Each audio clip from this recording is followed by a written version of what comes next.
우리 히릿들 평생 함께하고 싶은 사람이나 아끼는 사람이 있나요? 그럼 이 테스트 꼭 해보세요. 제가 잘 활용하는 MBTI보다 정확한 3가지 테스트인데요. 의외로 많은 분들이 아직 모르시더라고요. 제 사례와 함께 활용법까지 소개해드립니다. 그리고 재밌어요.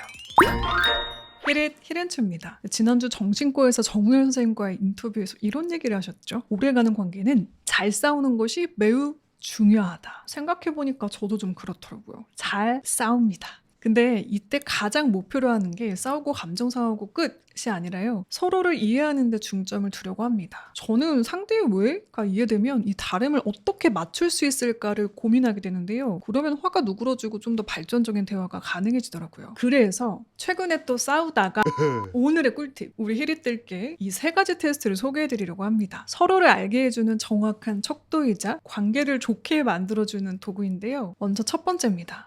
자아 방어 기제 유형 테스트. 이 테스트를 첫 번째로 꼽은 이유, 서로를 알고 관계를 지속하는 데 가장 중요한 것, 바로 방어 기제를 아는 것이기 때문입니다. 방어 기제는 두렵거나 불쾌한 정황이나 욕구 불만에 직면했을 때 스스로를 방어하기 위하여 자동적으로 취하는 적응 행위인데요. 이 테스트가 좋은 이유, 상대가 자신을 방어하기 위해 무의식적으로 사용하는 기제를 알게 되면요. 왜 말을 저렇게 하지? 왜 저래? 하는 상황에서 그래서 그렇구나 하고 이해해보려는 마음이 생깁니다. 바로 테스트해보고 싶은 일들을 위해 간단한 테스트어 링크도 첨부해드립니다. 약식 테스트는 60가지 문항에 대한 답을 체크하면 일상의 어려움이나 갈등 관계에 봉착했을 때 여러분이나 상대가 어떤 방어 기제를 사용했는지 풀이가 없이 단어만 나옵니다. 그럼 또 해당 용어가 낯설면 검색해보며 나를 또 한번 이해해볼 수 있는데요. 약식 테스트에서 저는 반동형성, 왜곡, 이타주의 3가지 방어 기제가 나왔습니다. 여기서 반동형성이 좀 낯설죠. 자신이 수용하기 어려운 감정과 심리를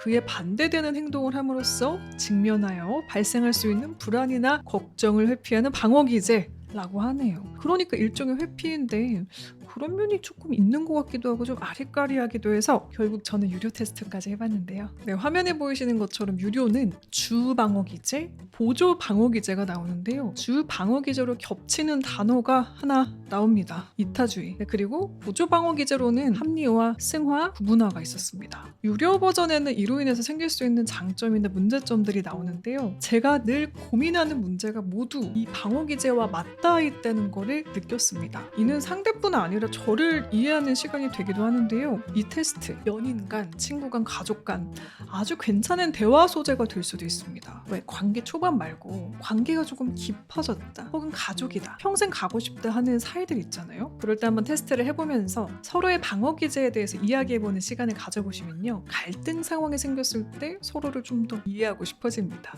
물론 이를 반대로 프레이밍하고 너는 그렇잖아 라고 부정적으로 활용하지 않도록 조심하는 것도 필요한데요. 그래서 앞서서 좀 깊은 관계, 소중한 계속 볼 사람들과 하라는 이야기를 드렸던 겁니다. 어떤 도구도 긍정적으로 활용하는 것이 좋겠죠. 서로를 알게 해주는 유용한 테스트 두 번째는요. 이 5가지 사랑의 언어. 유명한 베스트셀러 5가지 사랑의 언어. 아시는 분들도 많으실 듯한데요. 게리 체프먼이라는 결혼 상담가이자 작가의 책을 토대로 만들어진 테스트입니다. 사랑을 할 때 우리는요. 각각 다른 상호작용을 통해서 사랑받고 있음을 느낀다고 합니다. 어떤 사람은 인정해주는 말을 들었을 때 더 사랑받는다고 느끼고요. 어떤 사람은 누군가 선물을 주는 것을 보고 사랑을 느끼는 것처럼요. 테스트에서는 총 5가지 항목, 인정, 봉사, 함께하는 시간, 스킨십, 선물이 있습니다. 이 중에 순위를 매겨서 어떤 상호작용이 가장 우선순위가 있는지를 알려줍니다. 아주 간단하니까 우리 히릿들도 해보세요. 왜 우리가 누군가를 만났을 때 저 사람한테 어떻게 잘해주면 좋아할까? 내 마음으로 어떻게 표현할 수 있을까? 고민할 때가 있잖아요. 그럴 때 참고하기 좋은 지표이자 만약에 결혼하신 분들이라면 부부간에 어떻게 사랑을 주고 받아야 할지 알게 해주는 검사가 됩니다. 제가 주변에 결혼을 앞둔 친구들한테 추천해준 검사이기도 한데요. 이 순위가 비슷하다고 해서 뭐 잘 사는 것도 아니고요. 달라도 잘 지내는 분들도 있습니다. 다만 보통 우리가 내가 바라는 대로 상대에게 해주는 경향이 크잖아요. 그런데 상대가 원하는 사랑의 표현은 또 다를 수 있으니까요. 이를 참고하시면 더욱 돈독해질 수 있을 겁니다. 저도 오랜만에 다시 해봤는데요.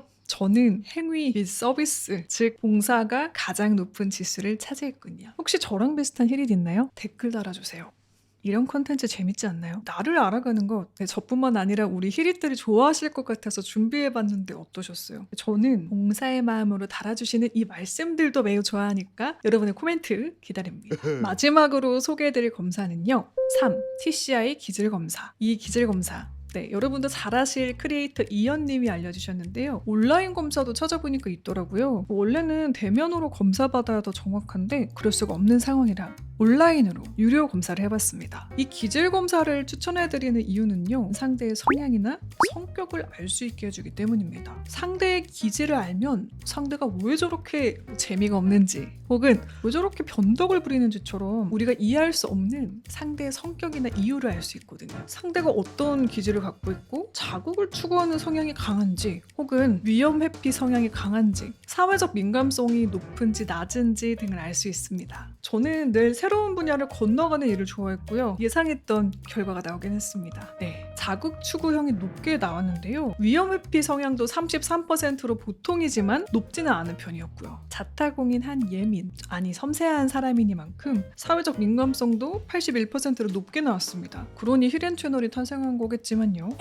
기질 검사의 척도 중에 흥미로웠던 건 자율성, 연대감, 그리고 자기 초월 부분이었는데요. 목표를 향한 주도적 성향, 그리고 타인을 이해하고 공감하는 성향, 자신을 초월해서 이해하는지 혹은 지나친 자의식이 있는지 이 부분을 알려주는데요. 결과지는 제가 저작권 문제로 캡처할 수가 없었는데요. 해당 용어의 해설뿐 아니라 종합적으로 이런 성향이 삶에 어떤 영향을 미치는지 좋을 때와 나쁠 때 강점과 약점이 잘 드러나 있어서 모처럼 아주 흥미로운 테스트였습니다. 이 역시 상대가 이래서 새로운 도전을 두려워했구나. 하지만 그럼에도 애쓰고 있구나. 내가 응원해줘야지. 저럼 상대의 성향을 알고 나면 더 이해되고 공감되는 것들이 있더라고요. 내가 그에 맞게 필요한 도움을 줄 수도 있고요. 서로가 더 궁금하거나 관계를 발전시키고 싶은 분들이 있다면 꼭 해보시길 추천해드립니다. 자, 오늘은요. MBTI보다 더 흥미롭고 과학적이며 구체적인 3가지 테스트를 통해 관계를 돈독하게 만드는 방법에 대해 얘기해봤습니다. 관련 사이트와 검사는 다시 한번 보실 수 있게 더보기란에 정리해두겠습니다. 그리고 유료 검사는 검색하면 많이 나오니까요. 히릿들의 예산 안에서 적당한 걸로 골라서 해보기 추천해드리며 자, 그럼 저는 인사드릴게요. 오늘도 채널 고정해주신 히릿, 내일도 최고길만 걸으세요. 안녕, 뿅.